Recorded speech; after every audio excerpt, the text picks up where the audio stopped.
नमस्कार, स्वागत है खास कार्यक्रम बयानवीर में, जहां आपको दिखाएंगे वो नेताओं के बयान जिनसे सियासी गलियारों में मचता है तहलका, आता है भूचाल। सबसे पहले बयानवीर में बात करेंगे कांग्रेस प्रवक्ता सुप्रिया श्रीनेत की, जिन्होंने कहा बीजेपी का पाकिस्तान प्रेम बहुत पुराना है। सुनिए। बीजेपी के कुछ लोगों ने, अंधभक्तों की मंडली ने और दोरूपल्ली के ट्रोलों ने आज नेता विपक्ष राहुल गांधी की तस्वीर पाकिस्तान के असीम मुनीर के साथ मिलाकर चलाई। इससे राहुल गांधी की कोई तौहीन नहीं होती, इससे आपका असली चाल चरित्र और चेहरा सामने आ जाता है। वो चरित्र, वो चेहरा जो असल में हर बार हिंदुस्तान के खिलाफ खड़ा हुआ दिखता है, हर बार पाकिस्तान की परस्ती करते हुए दिखता है। लेकिन दोष आपके डीएनए में है, क्योंकि आपके पुरखे भी तो यही करते थे।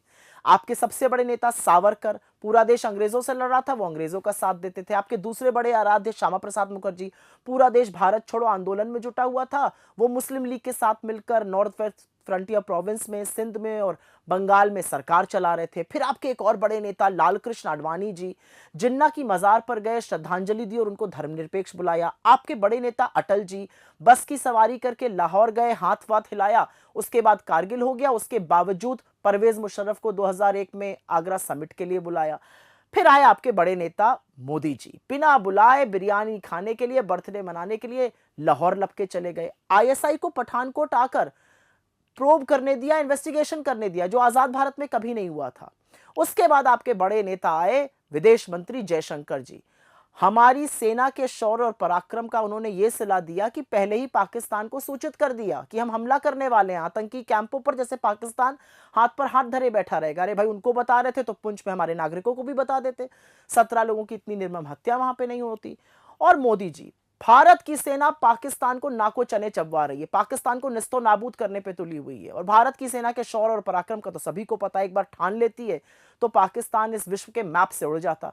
लेकिन मोदी जी अमेरिका के प्रेशर में आके सीज फायर कर लेते हैं। अरे अगर दम होता इंदिरा जी जैसे तो पाकिस्तान के 2 टुकड़े करते।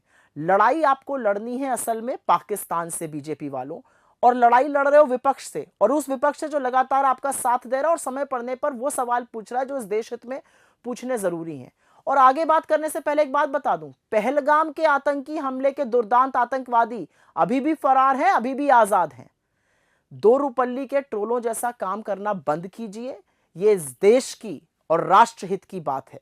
और एक बात मैं मीडिया के उन चरण चुंबकों से जरूर पूछना चाहती हूं जो मर्यादा पर ज्ञान देते थे, आज मुंह में दही क्यों जम गई, चुपचाप क्यों बैठे हैं? आपको लगता है कि जो बीजेपी वालों ने किया है वो सही किया है? अगर गलत लगता है तो बोलिए, और अगर सही लगता है तो आप बीजेपी से भी ज्यादा पाकिस्तान परस्त हैं।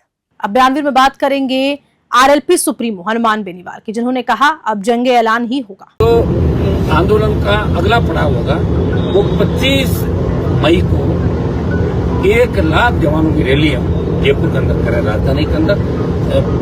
25 तारीख को 1 लाख जवान जयपुर, सीकर, दौसा, टोंक, झुंझुनू, चूरू, हनुमानगढ़, गंगानगर, बीकानेर, अजमेर, जोधपुर, बाड़मेर, तमाम जो भरतपुरे इलाके हैं, तमाम चित्तौड़, मेवाड़ से, कोटा डिवीजन से 1 लाख जवान यहाँ पे आएगा। और जब तक यहाँ से नहीं उठेगा, जब तक भजन लाल संघा भर्ती रद्द करने की घोषणा नहीं करते, आरपीसी में पुनर्गठन की घोषणा नहीं करते और दोबारा से ऐसी पुनरावृत्ति नहीं हो, इस बात की गारंटी नहीं दे दे, तब तक नौजवान यहाँ से हिलेगा नहीं, उठेगा नहीं। और उसमें भी पार नहीं पड़ी तो प्रधानमंत्री का आवाज कहने के लिए दिल्ली की ओर पहुंचाएंगे। आर पार की लड़ाई है, ये रुकने वाली लड़ाई है। जगह को नरेंद्र मोदी भी राजस्थान दौरे पे आ रहे हैं, तो आज वो भी है। फिर राहुल गांधी का भी कोई कह रहा था उनका, उसके बाद मैं आता हूँ तो आप हमेशा मुझे देखा होगा, पहले प्रधानमंत्री आते हैं, फिर वो आता है, उसके बाद आरएलपी आती है। तो आरएलपी आ जाएगी 25 तारीख को। संख्या भी आप देख रहे हैं, जबरदस्त संख्या होगी हमारी।